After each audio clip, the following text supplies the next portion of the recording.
ఈ క్షణం పోవడానికి సిద్ధంగా ఉన్నాను నేను. ఇప్పుడు మీతో మాట్లాడుతున్నాను, నేను బయటకు పోతానో లేదు, అలాగే పోవాలి అని నా కోరిక. గమ్మత్ ఏంటంటే నాకు డ్యూయట్స్ వస్తున్నాయి. కారణం నేను చెప్పను, కానీ రిటైర్ అయ్యేటప్పటికి నా జేబులో, నా బ్యాంకులో 2,500 3,000 రూపాయలు ఉన్నాయి. 5 రోజులు చాలు మేడం నాకు. ఒక సెకండ్ సాటర్డే అంటే కొన్ని కోరికలకు మనం మామూలుగా అంటుంటాం, కానీ సాధ్యం అవుతుందో కాదో కానీ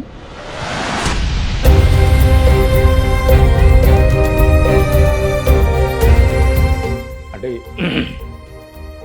ఈ జన్మలు పునర్జన్మలు ఇవన్నీ ఉంటాయి లేవు, కానీ మళ్ళీ వాళ్ళ తల్లిదండ్రులు కావాలి.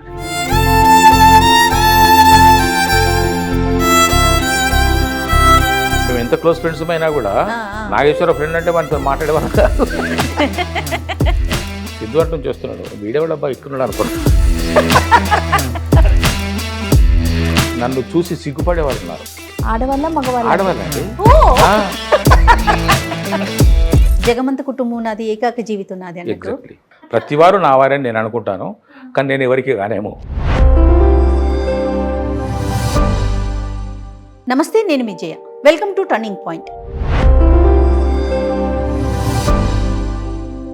ఈ ఎపిసోడ్ ని సమర్పిస్తున్న వారు మెడిసి హాస్పిటల్స్. అత్యాధునికమైన టెక్నాలజీతో ఫెర్టిలిటీ ట్రీట్మెంట్ అందిస్తోంది మెడిసి ఐవీఎఫ్.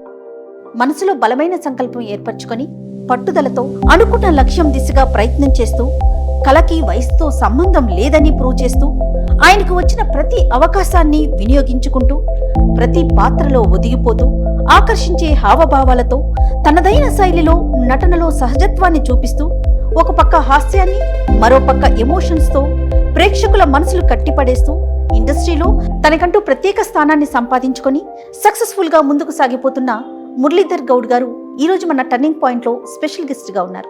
మరి ఆయనకి వెల్కమ్ చెప్పేద్దాం.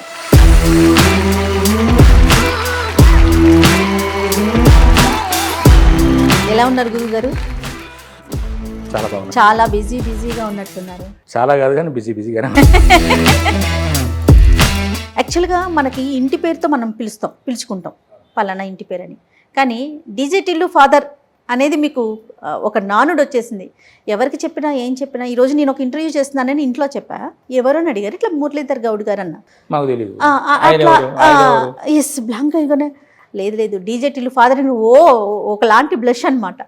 సో అంతలా మీకు పేరు తెచ్చిపెట్టింది కదండి. నా అదృష్టం. Yes madam. డీజే టిల్లు ఫాదర్గా అనిపించుకోవడమే నాకు అదృష్టం. అలాగే ఇష్టం అనిపిస్తుంది. అది అరుదుగా దొరికే అవకాశం మేడం.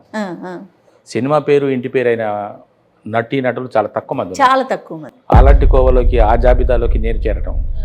నాకు ఒకటి అనిపిస్తూ ఉంటుందండి, సాధారణంగా హీరో అంటే ఒక ఏజ్ ఎక్స్పెక్ట్ చేస్తాం, ఒక గ్లామర్ ఎక్స్పెక్ట్ చేస్తాం, ఒక ఫైటింగ్, ఒక ఎమోషన్స్ ఎక్స్పెక్ట్ చేస్తాం.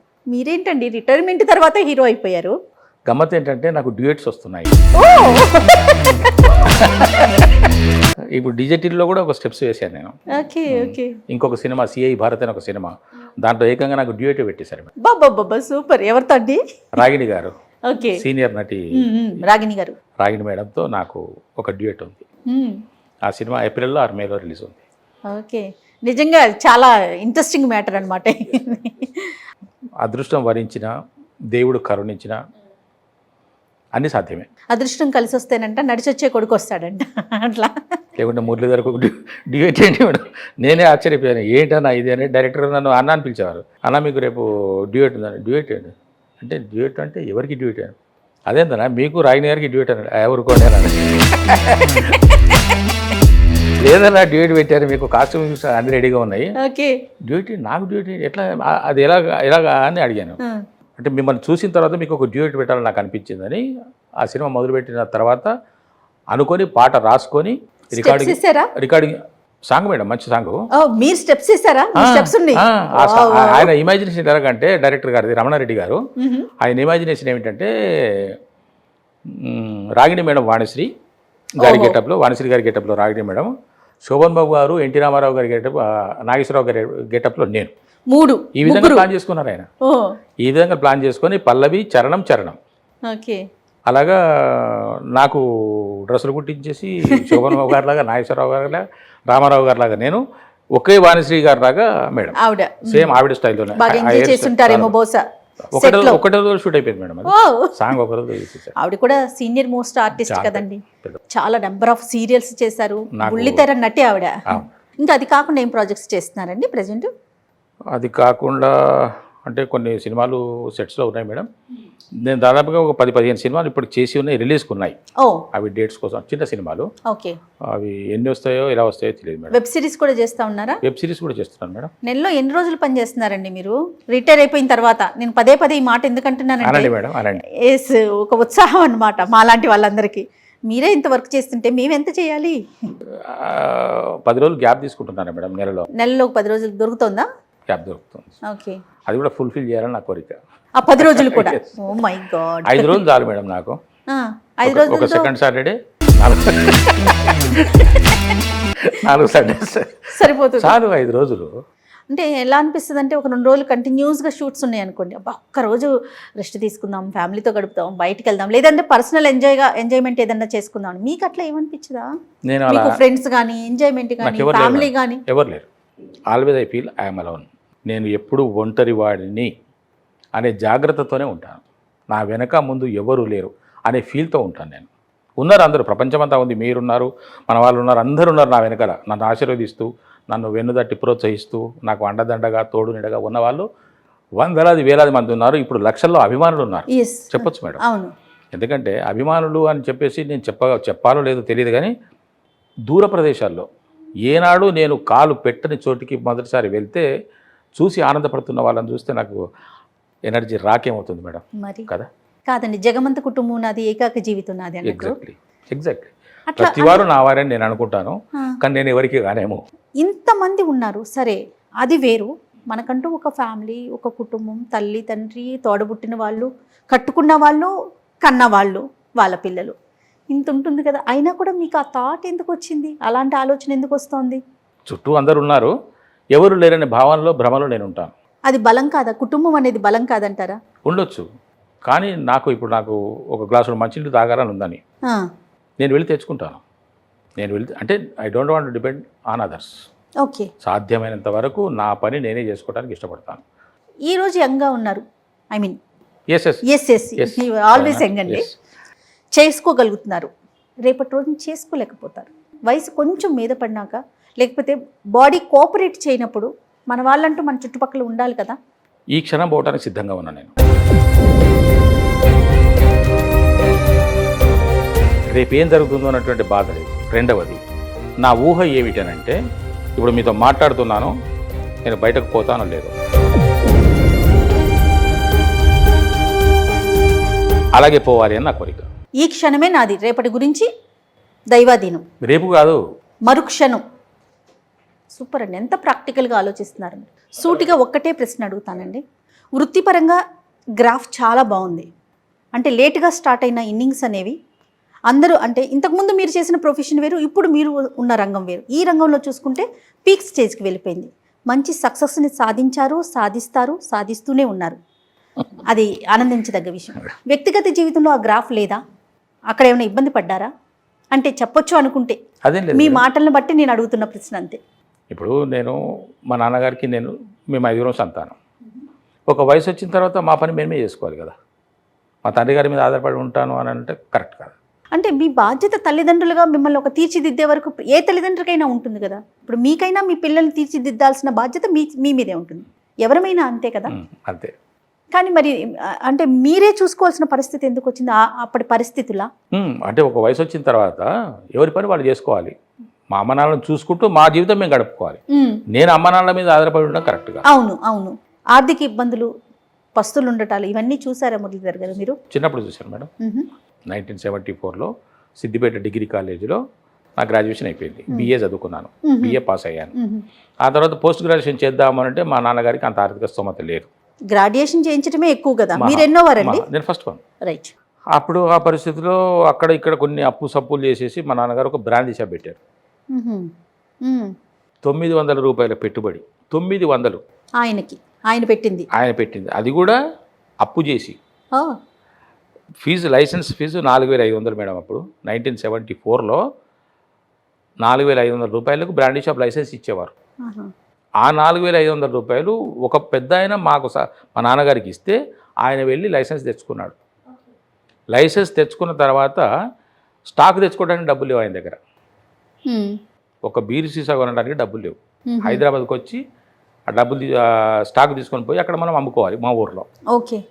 లైసెన్స్ తెచ్చిన తర్వాత ఆయన కన్ఫ్యూజ్ అయిపోయాడు. అరే అవును లైసెన్స్ వచ్చింది మరి స్టాక్ ఏది అంటే, అవును మరి స్టాక్ కావాలి కదా అంటే, అప్పుడు మా తాతగారు ఉంటారు నర్సగౌడ్ అని మా బంధువులు తాతగారు. ఆయన దగ్గరికి వెళ్ళి కాకా నాకు ఒక 1000 రూపాయలు కావాలంటే 1000 రూపాయలు అంటే గొప్ప విషయం. 1000 రూపాయలా అన్నాడు ఆయన సడన్గా. అవును అంటే 1000 రూపాయలు లేవని ఆ ఓడి చేసి 900 రూపాయలు ఇచ్చాడు ఆయన. ఆ 900 రూపాయలు తీసుకొచ్చి నా చేతిలో పెట్టి మా నాన్నగారు హైదరాబాద్కు వెళ్ళి స్టాక్ కొనుక్కోనరా. ఓకే. ఎంత దూరం అండి మీ ఊరికి హైదరాబాద్? 85 కిలోమీటర్స్. రైట్. 85 కిలోమీటర్స్. ఆ విధంగా స్టార్ట్ చేశాను నేను. ఓకే. 900 రూపీస్ స్టార్ట్ చేసి. మీరు కూర్చునే వాళ్ళ షాప్లో? నేనే కూర్చున్నాను. మీరే కూర్చున్నారు? నేనే కూర్చున్నాను. 1975లో నేను కూర్చుంటే అది ముందు బ్రాందీ షాప్ పెట్టుకున్నాను. బ్రాందీ షాప్ పెట్టుకున్న తర్వాత బాగా నడిచింది. బాగా నడిచి మేము కుదురపడ్డాం. మా ఫ్యామిలీ కుదురపడలేదు. ఫైనాన్షియల్గా బ్రహ్మాండంగా తింటున్నాం, తినగలుగుతున్నాం. వెనకేసుకోకపోయినా పోగేసుకోకపోయినా తినగలుగుతున్నాం. ఆ టైంలో దాన్ని కొంచెం డెవలప్ చేసిన బార్ అండ్ రెస్టారెంట్ పెట్టాను. విస్తరించాను దాన్ని. Next step. ఎస్ మేడం, విస్తరించాను. 82, 83కి వచ్చేటప్పటికి బ్రహ్మాండమైనటువంటి స్థాయికి వెళ్ళిపోయింది. అదేవిధంగా నాకు రోజు దీవెనలు.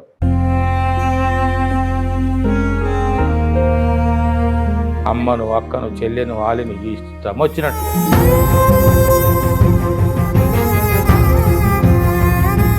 మామూలుగా అంటే క్షోభపడేవాడిని నేను. నిద్ర పట్టేది కాదు, భయం వేసేది.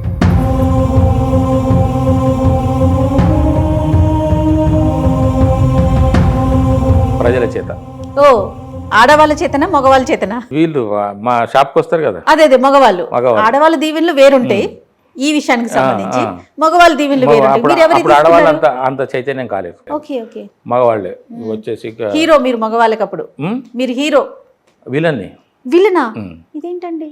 ఎందుకంటే నేను అప్పు ఇవ్వకపోవడము, అరువు పెట్టకపోవడము, వచ్చిన వారితో కఠినంగా మాట్లాడటము, సిస్టమేటిక్గా ఉండడం అనేది చాలా మందికి నచ్చక నన్ను ప్రతిరోజు అద్భుతంగా ఆశీర్వదించేవాళ్ళు. అప్పుడే మేము ఒక 2 లారీలు కొనుక్కున్నాము.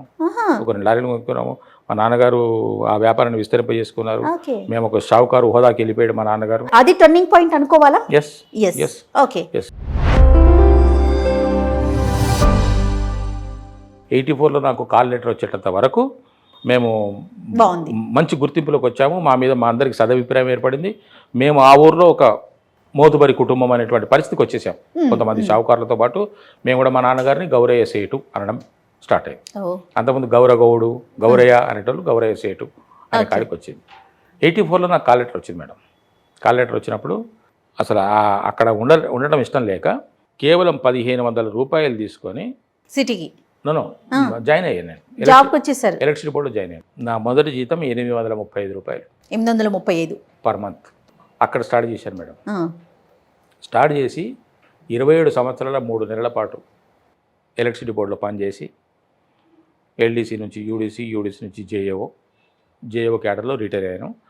1984 నుంచి 2002 మార్చి 15 2002 రోజున హైదరాబాద్లో జాయిన్ అయ్యాను. 2012 జనవరిలో ఇక్కడ రిటైర్ అయ్యాను. ఓకే. 10 సంవత్సరాలు ఇక్కడ పనిచేశాను. 17.5 సంవత్సరాలు అక్కడ పనిచేశాను. రిటైర్ అయ్యేటప్పుడు నా జీతం 67,000. కారణం నేను చెప్పను కానీ రిటైర్ అయ్యేటప్పటికి నా జేబులో నా బ్యాంకులో 2,500 3,000 రూపాయలు ఉన్నాయి. మళ్ళీ జీరో. ఎలా జరిగింది? అంతే. అప్పులు చేయటమా, లేకపోతే మీకు ఏమైనా హ్యాబిట్స్ ఉండటమా, లేకపోతే ఫ్యామిలీ? నాకు హ్యాబిట్స్ లేవు. హ్యాబిట్కి నేను చాలా దూరం. హ్యాబిట్స్ అంటే టచ్ చేస్తాను అంతే తప్ప. కాదండి, ఇప్పుడు గవర్నమెంట్ ఎంప్లాయీ మీరు, ప్రైవేట్ సెక్టర్ అన్నా ఏమన్నా కొన్ని ఇట్లా అటు ఇటు అవుతుందేమో. కరెక్ట్గా నెల వచ్చేసరికి జీతం పడిపోతుంది. మనకి ఎంత వస్తుందో తెలుస్తుంది. దాన్ని బట్టి మనం ఖర్చులు పెట్టుకుంటాం. అయినా సరే చేతులు చిల్లిగా లేకపోతే 2,500 సారీ చిల్లిగవ్వ కాదు, 2,500 ఉన్నాయి. 2,500 3,000. ఇప్పుడు మీకు పాస్బుక్ చూపిస్తాను. ఇప్పటికి కూడా నేను అన్ని పెట్టుకుంటాను మేడం. నా దగ్గర భలే ఉంటాయి రికార్డ్స్. ఇది చాలా ఆశ్చర్యం అండి. రిటైర్ అయినాక మీకు పెన్షన్ వస్తుంది కదా? అదే ఆ పెన్షనే. ఆ పెన్షన్ డబ్బులే అవి. పెన్షన్ అనేది మళ్ళీ నాకు నెక్స్ట్ మంత్ కదా వచ్చేది. అవును, కొంత అమౌంట్ ఇస్తారు కదా? అది కూడా లేదు, మొత్తం వాడేసారు. ఇచ్చిన చెక్ కూడా అది డెబిట్లోకి వెళ్ళిపోయింది. అది ఇక్కడ క్వశ్చన్ మార్క్ వేసుకోవాలా, మీరు ఆన్సర్ చెప్తారా? ఆన్సర్ చెప్పలేను, చెప్పలేరా? క్వశ్చన్ మార్క్ అలాగే ఉంటుంది. Okay, దానికి right. ఇప్పుడు ఇది విన్న వాళ్ళకి తెలుసు అది ఏం జరిగింది ఏంటి, ఓకే, రైట్. అది వాళ్ళు ఆలోచించుకోవాలి ఓకే, కదా. మరి సినిమాల్లో టర్నింగ్ పాయింట్ ఏంటండి? Cinema digital madam. అంతేనా? ఫస్ట్ మూవీతోనేనా? ఫస్ట్ మూవీ అంతకు ముందు ఏం చేయలేదా? అంతకుముందు నేను కొన్ని సీరియల్స్ చేశాను. ఓకే. నాకు నటించాలనే కోరిక ఉన్నది కాబట్టి నన్ను తెర మీద నేను చూసుకోవాలని అనుకున్నాను కాబట్టి నాలో ఒక మంచి నటుడు ఉన్నటువంటి ఫీలింగ్ కూడా నాకున్నది. నేను ఒక మంచి నటుడు అనే ఫీలింగ్ నాకు మేడం మీకే ఉంది? నాకుంది, నాకు బైబర్త్ ఉంది, నాకు ఊహ తెలిసినప్పటి నుంచే ఉంది నేను ఒక నటుడిని అని. అది ఎదుగుతున్న క్రమంలో నేను పెరుగుతున్న కొద్దీ దానికి ఒకటి మంచి అనేది ఒకటి యాడ్ అయిపోయింది. ఓహో, నటుడితో పాటు మంచి నటుడు యాడ్ అయిపోయింది. ఎలా అండి అంత మంచి ప్రాజెక్ట్ లో ఎలా ఎంట్రీ అయ్యారు ఈ డిజిటల్లోకి? డిజిటల్లోకి అంటే వాళ్ళు ఆ క్యారెక్టర్కు బాగానే స్క్రూటినీ చేసుకున్నారు మేడం, వాళ్ళు బాగా ఫిల్టర్ చేసినట్టున్నారు. అంటే అక్కడ వాళ్ళు 3 క్వాలిఫికేషన్స్ కోరుకున్నారు ఒక ఆర్టిస్ట్కి. ఒకటి ఆ యాక్టర్ అయితే సిద్ధు ఉన్నాడో అతనికి ఫాదర్ అంటే కరెక్ట్గా మ్యాచ్ అయ్యేలాగా ఉండాలి, తెలంగాణ భాష బాగా మాట్లాడగలిగి ఉండాలి, ఫ్లూయెన్సీ బాగుండాలి, కొంచెం మారుమూల లాంగ్వేజ్ లాగా ఉండాలి అనేది ఒకటి, తర్వాత మంచి పర్ఫార్మర్ ఉండాలి అని చెప్పేసి వాళ్ళు అనుకున్నారు. ఓకే. వాళ్ళు బాగానే చూసినట్టున్నారు. వాళ్ళు సినిమా షూటింగ్ డేట్ దగ్గరికి వస్తుంది, ఈ క్యారెక్టర్ ఏమో బాగా బలంగా ఉన్నది, మరి ఎవరని చెప్పేసి అనుకుంటున్న సమయంలో వాళ్ళు అంటే దేవుడు మనకు ఒక వరం ఇవ్వాలి అనుకుంటే డైరెక్ట్గా ప్రత్యక్షమై కోరుకో అన్నాడు. ఇప్పుడు నేను ఈ విధంగా చేయాలంటే జయమేడం వచ్చారు నాకు, నా మనసులో భావాలు తెలుసుకోవడానికి జయమేడం వచ్చారు. అలాగా తరుణ్ భాస్కర్ గారిని వాళ్ళు సంప్రదించారు. సార్ ఇట్లా ఉన్నది అని అంటే ఆయన సింపుల్గా, అంతకుముందు నేను తరుణ్ భాస్కర్ గారు ఒకటి చిన్నది షార్ట్ ఫిల్మా కాదు మేడం, వెబ్ సిరీస్లో ఒకటి చిన్నది ఒక ఎపిసోడ్ చేస్తున్నాం, అది వేసి చూపించాడు ఆయన. చెప్పలేదు ఆయన, ఏం చేయలేదు, చూపించాడు. చూపించిన తర్వాత ఇతను తీసుకోమని చెప్పాడు ఆయన. ఆయన మీకు సజెస్ట్ చేశారు? తరుణ్ భాస్కర్ గారు సిద్ధు గారికి, హీరో గారికి తరుణ్ భాస్కర్ గారు ఆ విధంగా ఈ విషయం నాకు సిద్ధు గారే చెప్పారు. ఫస్ట్ డే ఎప్పుడైతే మేము డీజే టిల్లు స్టార్ట్ అయిందో మా కాంబినేషన్లో స్టార్ట్ అయిందో ఆ రోజే ఆయనకు నాకు పరిచయం లేదు, సిద్ధు గారికి నాకు పరిచయం లేదు. సిద్ధు అటు నుంచి వస్తున్నాడు, వీడియో డబ్బా ఇట్టున్నాడు అనుకున్నాడు. అది చుట్టేది అప్పుడు అది ఏది మేము ఆ కాఫీలో వాడు డ్రై చేసుకొని తాగుతాడు కదా, ఆ సీనే మాది ఫస్ట్ సీన్. నేను డైనింగ్ టేబుల్ మీద ఉన్నప్పుడు వాడు మమ్మీ ఏది అని వస్తాడు చూడండి, ఆ సీన్ చేస్తున్నాం అనమాట. దానికోసం వస్తుంటే వీడియో కూడా బయట ఇక చుట్టేది మరి ఆకారం ఏంది అవసరమైంది. ఆయన నా దగ్గరికి వచ్చేసి మీరు తరుణ్ భాస్కర్ గారు చెప్తే వచ్చారండి అని కూడా లోపలికి వెళ్ళిపోయాడు. అప్పుడు హీరో అన్నాడు ఆయన ఎవరో. ఇక ఆ తర్వాత కానీ ఆ స్టైలే బాగా వర్కౌట్ అయింది కదండి. మరి సో టిల్లు మీకు టర్నింగ్ పాయింట్ అని చెప్పి ఎగ్జాక్ట్లీ మేడం, అంతేనండి. అంతే టిల్లు. ఈ బలగం మరి ఏమిటి బలగం సంగతి అని అంటే, బలగం కూడా నాకు విపరీతమైన పేరు ప్రఖ్యాతులు తెచ్చిపెట్టింది. డీజే టిల్లు ఫాదర్ ఇలాగ అంటారో, నాకు ఈ బలగంతో ఇంకో పేరు వచ్చింది. బలగంతో 2 పేర్లు వచ్చినాయి, బలగం అల్లుడు అని అంటారు, బలగం నారాయణ అంటారు. ఇది పల్లెటూరులోకి వెళ్తే, ఇప్పుడు మేము అవుట్డోర్ షూటింగ్కి వెళ్తాం కూడా, పల్లెటూరుకి వెళ్తే నన్ను చూసి సిగ్గుపడే వాళ్ళు ఉన్నారు. ఆడవాళ్ళండి. మూవీస్కి రావటానికి ఫ్యామిలీ సపోర్ట్ ఎవరున్నారు మీకు? ఫ్యామిలీ పరంగా ఇప్పుడు మనం ఏదైనా ఒక పని చేయాలి అంటే డెఫినెట్గా సపోర్ట్ అనేది కొంచెం అవసరం ఉంటుంది. మీకు ఎట్లా అండి? నేను రిటైర్ అయిపోయాను కదా మేడం, ఇంకా నాకెందుకు, నాతో పని ఏముంది. నేను రిటైర్ అయిపోయిన తర్వాతనే కదా ఇక్కడికి వచ్చి ఫీల్డ్లోకి వచ్చాను అని అంటే. అయినా కూడా ఇప్పుడు తెర మీదకి వెళ్ళి యాక్ట్ చేయటం అంటే కొంత యాక్సెప్టెన్సీ అనేది అవసరం అవుతుంది కదా. వాళ్ళకు కూడా సరదా కదా మేడం, చేస్తాను అంటున్నాడు అని అంటే సరే చేసుకొని, ₹1 వచ్చేదే కదా, అంతేనా, నలుగురు తెలిసేదే కదా అనుకునే దాని మీద అంటారు. కానీ నేను సినిమాల్లో చేస్తానని మాత్రం ఎక్స్పెక్ట్ చేయలేదు. పేరెంట్స్ చూసారండి మీ సక్సెస్ ని మూవీస్ పరంగా? మా నాన్నగారు 2001లో చనిపోయారు, 2000లో చనిపోయారు. 10th September 2000 ఆయన చనిపోయారు. మా నాన్నగారి కన్నా ముందు 7 సంవత్సరాల క్రితమే మా అమ్మగారు చనిపోయారు. ఆమె 12th December 1993 ఆమె చనిపోయింది, మా అమ్మగారు చనిపోయింది. ఆ విధంగా వాళ్ళిద్దరు లేరు. కాకపోతే మా నాన్నగారు నేను అప్పుడప్పుడు సరదాగా సీరియల్స్లో చేసే చిన్న చిన్న వేషాలు చూసి మహా మురిసిపోయేవాడు ఆయన. ఇప్పుడుంటే ఆయన ఆనందానికి అంత లేకుండా ఉండేది. మీది స్క్రీన్ పేరు వేరు కదా, మురళీధర్ మణిగౌరి. ఆ మణిగౌరి అని పెట్టడంలో ఏంటంటే మా అమ్మగారి పేరు మనమ్మ, మా నాన్నగారి పేరు గౌరయ్య గౌడు. నా పేరు మురళీధర్, మణిగౌరి అంటే పెట్టుకున్నాను మేడం. అప్పుడు ఒక్కసారి మీకు ఒక చిన్న సర్ప్రైజ్.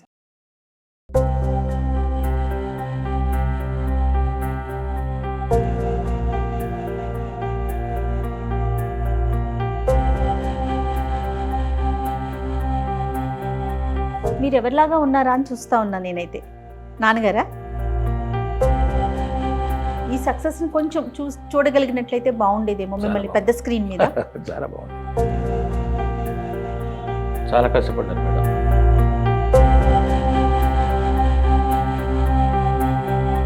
అంటే కొన్ని కోరికలకు మనం మామూలుగా అంటుంటాం కానీ సాధ్యం అవుతుందో కాదో కానీ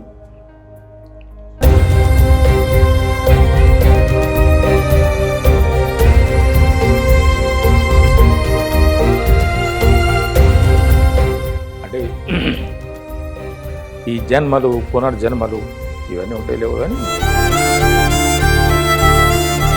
మళ్ళీ వాళ్ళ తల్లిదండ్రులు కావాలి.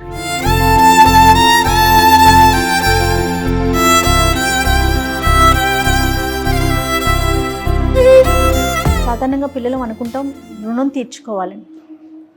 తల్లిదండ్రులు మనకు జన్మనిచ్చినందుకు వాళ్ళ రుణం తీర్చుకోవాలి అని. చాలా గొప్ప విషయం మేడం, గొప్పవాళ్ళు.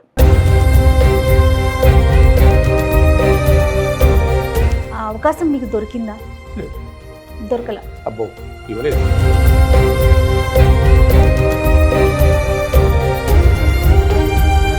మా అమ్మగారు 93లో చనిపోయారు మేడం. 95లో హార్ట్ అటాక్ వచ్చింది. హార్ట్ అటాక్ వచ్చి సివియర్ హార్ట్ అటాక్ వచ్చింది. సివియర్ హార్ట్ అటాక్ వచ్చేసి ఆయన 6 మాసాల కంటే ఎక్కువ బ్రతకారని డాక్టర్ మాతో చెప్పేశారు. అటువంటి మా నాన్నగారు 7 సంవత్సరాలు బ్రతికారు. అంటే మా నలుగురు అన్నదమ్ముల మీద ఆయనకు ఇష్టము, ప్రేమ. మా చెల్లెలంటే కూడా విపరీతమైన ప్రేమ. నా మీద కొంచెం ఆయనకి ఏదో ఒక డిఫరెంట్, కొంచెం బెటర్మెంట్ ఒపీనియన్ ఉండేది. అయితే ఎట్లా అని చెప్పేసి నేను ఆయనను డైరెక్ట్గా అడగలేక ఫోన్లో సంప్రదించి నాదొక చిన్న కోరిక, నాయన నీకు ఒక చిన్న చైన్ చేయిస్తాను అన్నాను. చైన్ చేయిస్తాను. నాకెందుకు వద్దు అన్నాడు. అటువంటి ఏం పెట్టుకోకు, నువ్వు నా గురించి డబ్బులు ఖర్చు పెట్టుకోకు, నువ్వు వద్దు అన్నాడు. అయినా సరే అని చెప్పేసి నేను మా ఊరికి వచ్చినప్పుడు మా ఇంటి ముందరే కంసాలి వాళ్ళు ఉంటారు, వాళ్ళ దగ్గరికి పోయి 1 తులం 10 గ్రాములు తీసుకొని, అప్పుడు ఎంత మేడం 2000 1500 ఉండే, అది తీసుకొని ఒక చైన్ చేయిస్తే నేను ఊరికి వెళ్ళిన తర్వాత ఫోన్ చేసి ఆయన దాన్ని డెలివరీ చేసుకొని చూసుకొని బాపు అనేవాడు నన్ను. బాపు ఇది అంటే సరే నువ్వు చేయించినావు, నీకు ఏదో నువ్వు చేయించినావు, నీకు తెలియక నువ్వు చేయించినావు, కానీ దీనికి ఒక లాకెట్ ఉండాలి చిన్నది, నువ్వు చెప్తే నేను లాకెట్ వేయించుకొని పెట్టుకుంటాను నేను. ఎందుకు నేను చేయిస్తాను? కాదు ఇప్పుడు నేను లాకెట్ చేయించలేదని అంటే నేను దానికి ఉంటే బాగుంటుంది, అది నేను ఇచ్చుకుంటే నేను చేయించుకుంటాను. చేయించుకున్నారు ఆయన? ఏం చేయించుకున్నారండి? ఏం డాలర్ చేయించుకున్నారు? మురళీధర్ కృష్ణుడి బొమ్మ వేయించుకున్నాను నేను. అది అయిన తర్వాత కొంతమంది ఆయన ఫ్రెండ్స్, అరే నువ్వు హార్ట్ అటాక్ వచ్చిందిరా, ఇక నువ్వు పోతావురా, ఉండవురా, ఎప్పుడు పోతావో తెలియదురా అనే సన్నిహిత ఫ్రెండ్స్, ఉన్న ఆస్తిపాస్తులు ఏవో పిల్లల పేరు రాసి పెట్టండి, వాడు అక్కడ ఉన్నాడు, వీడు ఇక్కడ ఉన్నాడు, ఇంకోటి ఇక్కడ ఉన్నాడు, కొట్టుకొని వస్తారా, ఏదో ఒకటి రాసి పెట్టరా అని ఆయన అంటుంటే, అట్లేం మీరేం అట్లా వరి కాకండి, వాళ్ళు అన్నీ సామరస్యంగానే చేసుకుంటారు సెటిల్మెంట్స్, మీ దృష్టికి ఏం తీసుకుంటారు వాళ్ళు. సరే మీరు అడుగుతున్నారు కాబట్టి ఒక విషయం చెప్తా నేను, ఈ చైను మా పెద్దోడు చేయించాడు, ఈ ఉంగరము నేను చేయించుకున్నాను. నేను చనిపోయిన తర్వాత ఈ చైన్తో బాటు నా ఉంగరాన్ని వాడికి ఇవ్వండి చెప్పారు. ఇదే ఉంగరం.